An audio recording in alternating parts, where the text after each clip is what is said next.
I'm just shooting, and I'm often in very odd positions or lying down on the ground. The light reflects off the screen, so I couldn't see it anyway. And so I don't know what my images look like generally. I take the objects down, pack them up, and walk back to the car, and away we go. And that's how my installation process is.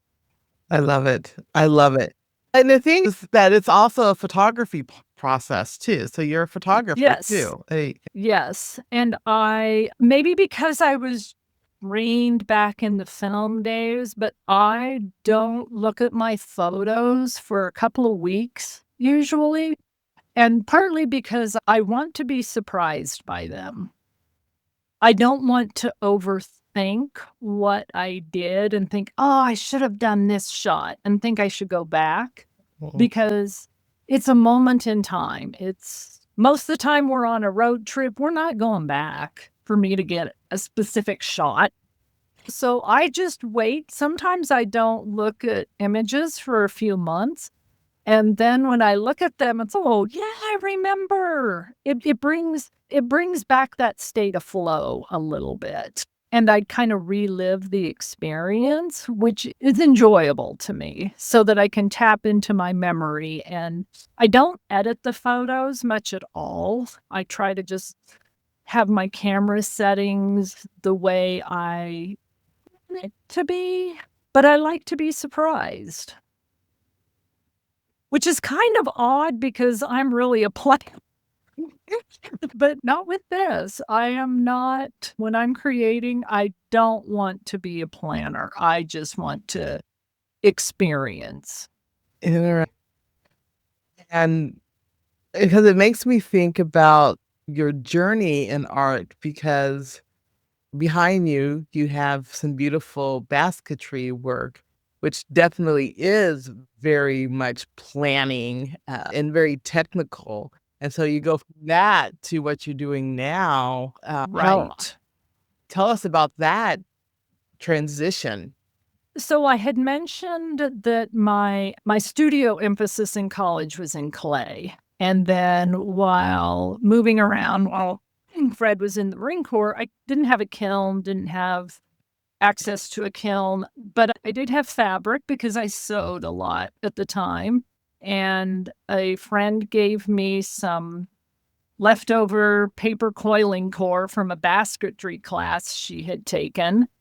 And another friend gave me a book on basketry. So I just started using my leftover fabric and started creating these coiled baskets and vessels. And they evolved to where I started using raw silk and I dyed it myself. That's the colors that you see there. Harkening back to Lamar again, Mr. Beverly, who was our junior high art teacher. That's where I first learned how to coil a basket. It's still in my mom's house, that first one.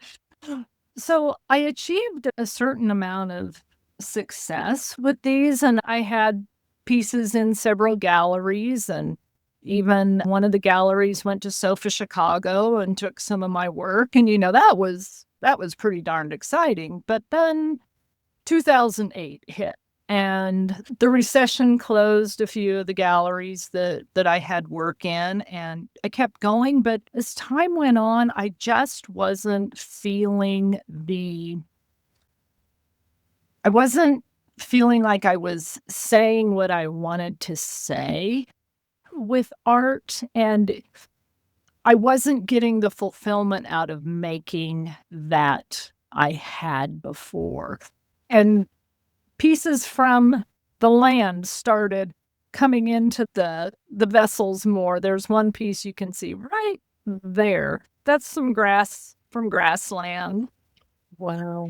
and plumbing parts, and all these things just started coming into these pieces that made for a transition to the objects that ended up out in the land. So it took maybe 3 to 4 years of just this kind of gradual, something's coming. I felt something was coming. I felt a change was coming. I didn't know what the change was. And the change, I think what really sparked the change was going to the Spiral Jetty on the Great Salt Lake, a large, massive, monumental piece of land art by Robert Smithson, with our daughter when she graduated from college. She's an art historian. This does fit it. And so we're walking out on the Spiral Jetty, and it was basically a pilgrimage because the road was at that time was almost impassable. It was very difficult to get out there, and there were just two other people there, and my husband Fred, our daughter Michaela, and myself, and it was just this amazing flow experience that was like being in that cave in Southeast Colorado. That kind of feeling of I am at a very special place. And the Great Salt Lake is so otherworldly. And I don't remember how long we were there, but we were there at least a couple hours, but totally lost track of time and place. And getting back home, I realized I want to feel that whenever I'm making art.